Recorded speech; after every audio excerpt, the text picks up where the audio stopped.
ọ̀rọ̀ ti jáde láti ààfin kábíyèsí aláàfin tìlú Ọ̀yọ́ kú bàbá yèyé ọba Abímbọ́lá Akeem Ọ̀wádé ọ̀rọ̀ lórí bí gómìnà ìpínlẹ̀ Ọ̀yọ́ ẹnjiníà Olúwaṣèyí Makinde bó ṣe ìfilọ́lẹ̀ ìgbìmọ̀ lọ́balọ́ba nípínlẹ̀ Ọ̀yọ́ tí ó sì kéde orúkọ kábíyèsí Olúbàdàn tilẹ̀ Ìbàdàn ọba sẹ́nitọ́ Rashidi Ladoja gẹ́gẹ́ bí alága ìgbìmọ̀ lọ́balọ́ba nípínlẹ̀ Ọ̀yọ́.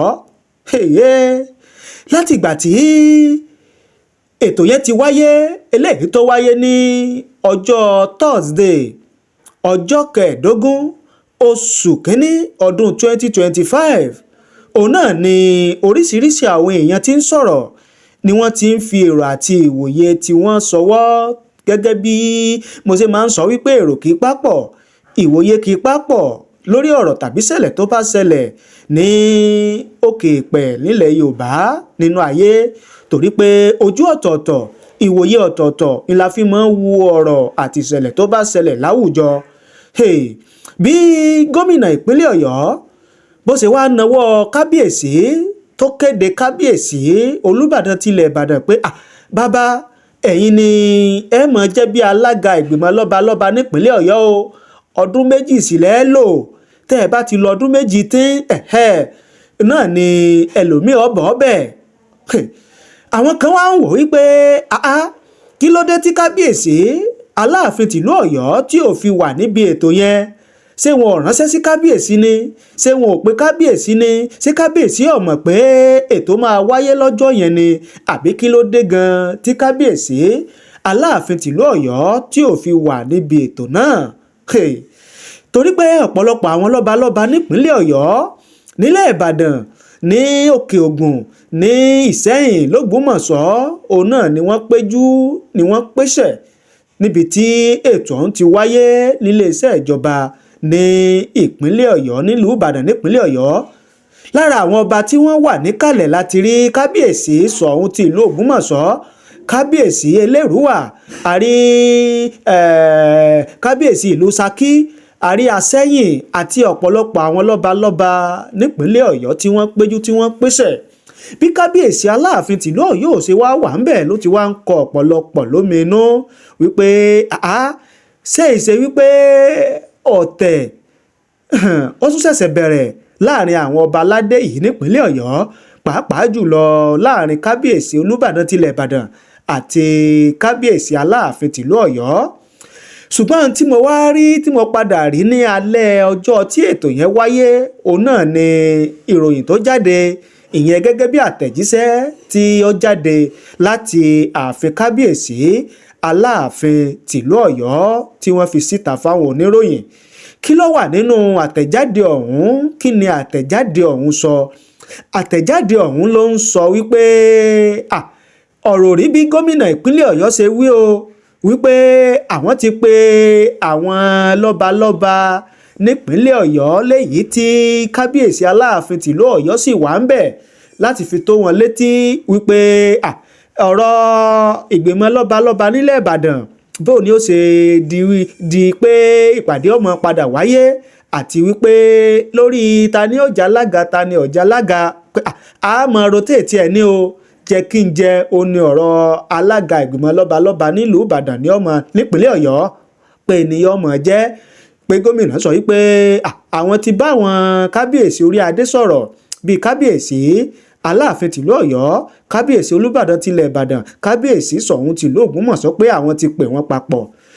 Àtẹ̀jáde tó wá jáde láti ààfin kábíyèsí Aláàfin tìlú Ọ̀yọ́ wá ń sọ wípé ọ̀rọ̀ rí bí gómìnà ṣe sọ o pé gómìnà ò fìgbà kankan pé àwọn papọ̀ pé àwọn lọ́balọ́ba ìpínlẹ̀ Ọ̀yọ́ papọ̀ láti sọ wípé alága ìgbìmọ̀ lọ́balọ́ba o yóò mọ̀ di jẹ́ kí n jẹ ìyẹn rotational láàrin àwọn kábíyèsí Olúbàdàn tilẹ̀ Ìbàdàn Aláàfin tìlú Ọ̀yọ́ àti Ṣọ̀ún tìlú Ògbómọ̀ṣọ́.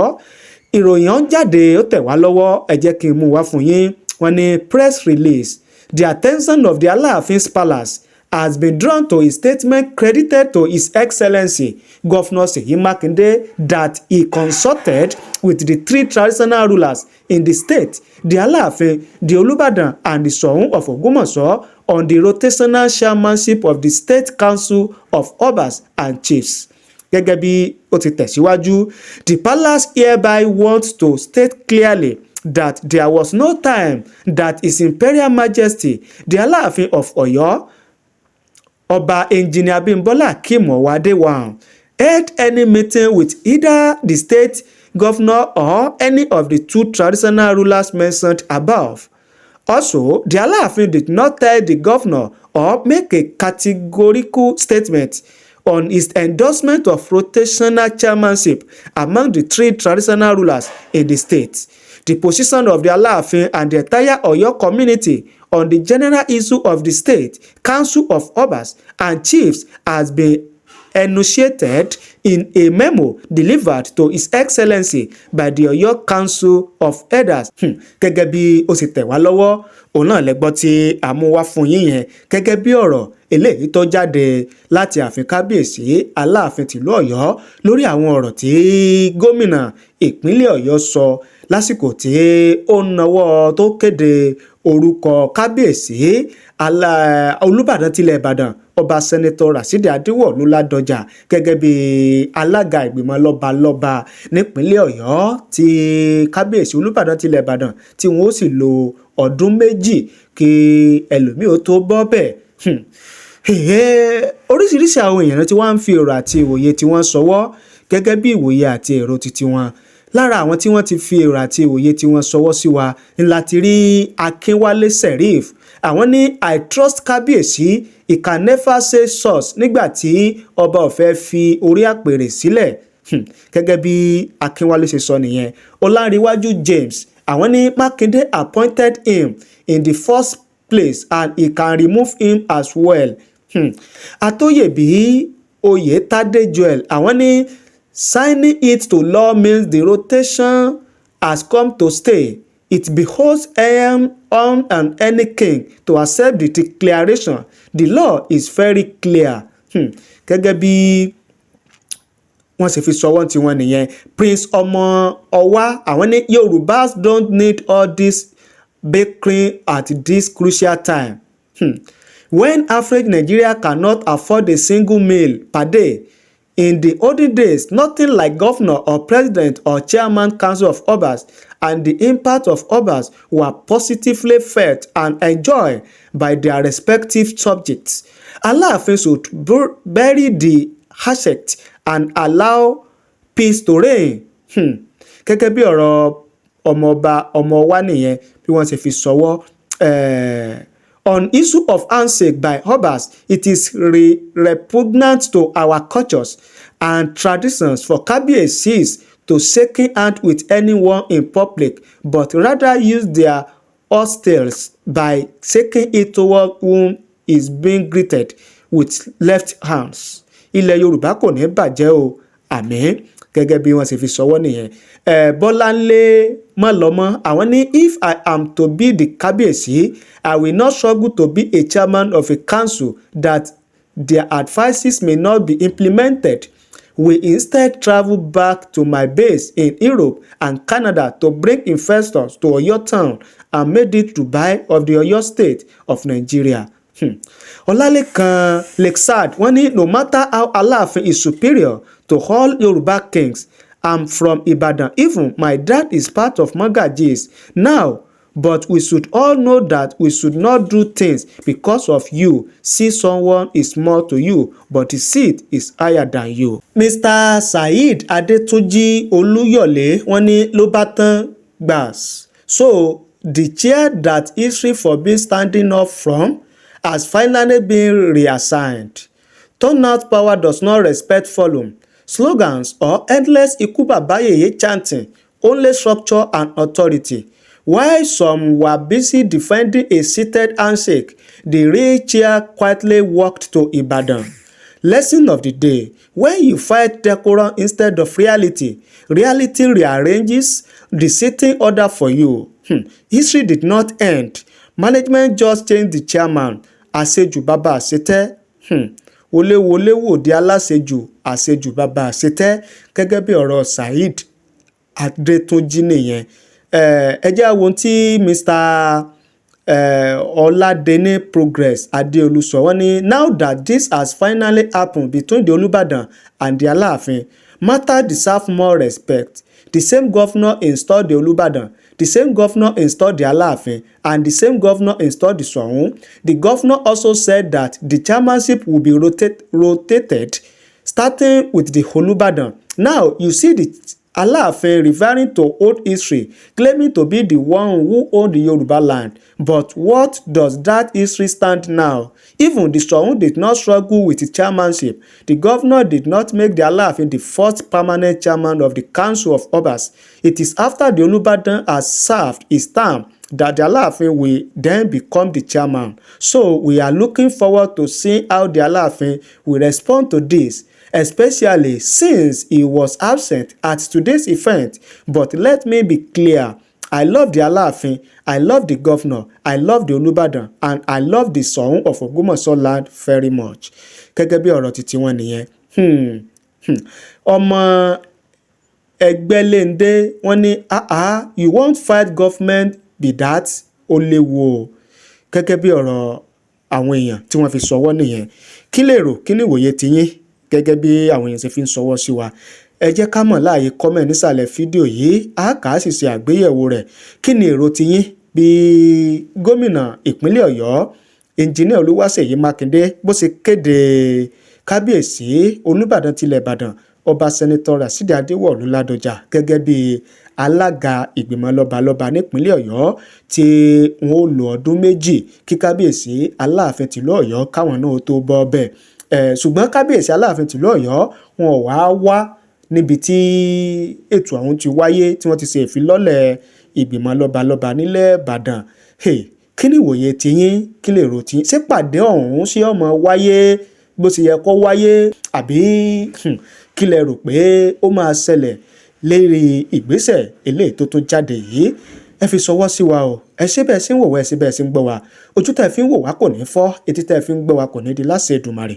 Thank you, God bless you. Ẹ jẹ́ kí n dé iléeṣẹ́ Idris Enterprise, iléeṣẹ́ tí wọ́n lórúkọ rere, iléeṣẹ́ tí wọ́n gbọ̀rẹ̀kẹ̀ jígẹ̀, iléeṣẹ́ tí wọ́n nírìírí àti òye nípa bá a ṣe bá ní fi orúkọ iléeṣẹ́ sílẹ̀ pẹ̀lú àjọ Corporate Affairs Commission CAC. Bóyá ẹ̀yin fẹ́ fi orúkọ iléeṣẹ́ yín sílẹ̀, ìyẹn business name, àbí ẹ fẹ́ upgrade business name yín sí liability company, wọ́n ń ṣe ní iléeṣẹ́ Idris Enterprise. Bóyá ẹ̀yin dẹ̀ fẹ́ gba certificate TIN, ìyẹn tax identification number certificate, ẹ fẹ́ gbà á, iṣẹ́ wọn ni ní iléeṣẹ́ Idris Enterprise.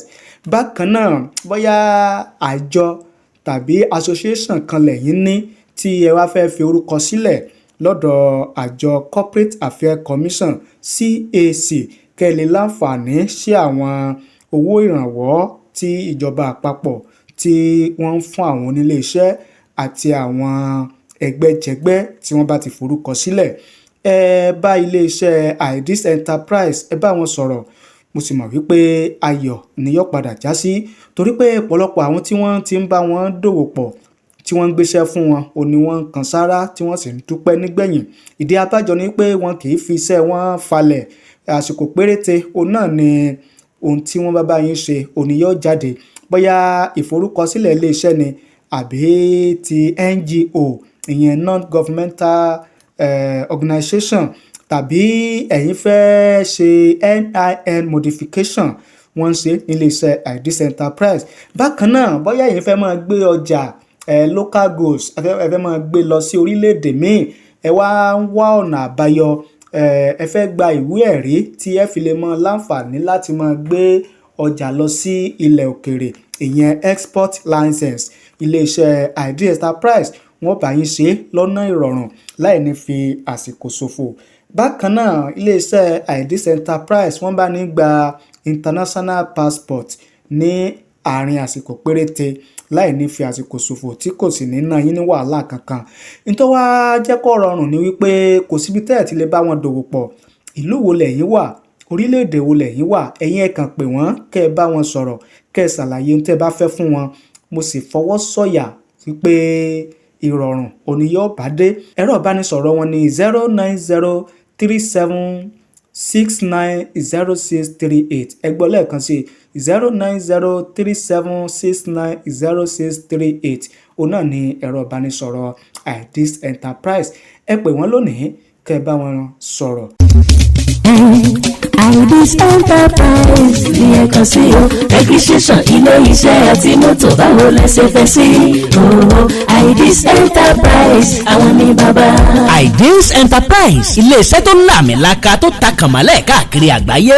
Ideals Enterprise ilé iṣẹ́ tó mójúlẹ̀jà nípa bá a ṣe bá ní forúkọ ilé iṣẹ́ ẹni sílẹ̀ pẹ̀lú àjọ Corporate Affairs Commission CAC àti Small and Medium Scale Enterprise láàrin àsìkò péréte bíbánigba tax identification number tin láì múnira lọ́wọ́. Iléeṣẹ́ Ideals Enterprise tó ń bá ní gba ìwé ìrìnnà international passport láàrin àsìkò péréte láìsí làálàá. Gbogbo ohun tó jẹmọ́ online services ni wọ́n ń ṣe lọ́dọ̀ wọn. Ìrírí àti ẹ̀kọ́ tí wọ́n ní níṣẹ́ wọn fi rọrùn gbára. Gbogbo àwọn tí wọ́n bá wọn dòwò pọ̀ ni wọ́n ń kan sáárá. Nítorí owó wọn ò gara, wọn kì í fi àsìkò ṣòfò. Ìrọ̀rùn níṣẹ́ wọn. Níléeṣẹ́ Ideals Enterprise gbogbo bilọ́jà wọn dé lórí ẹ̀rọ ayélujára Facebook Ideals Enterprise, TikTok Ideals Enterprise, Instagram Ideals Enterprise. Ẹ tún lè bá wọn sọ̀rọ̀ lójú òpó WhatsApp 0903-769-0638 lẹ́ẹ̀kan sí 0903-769-0638. Ideals Enterprise iṣẹ́ wọn fi ni lọ́kàn balẹ̀.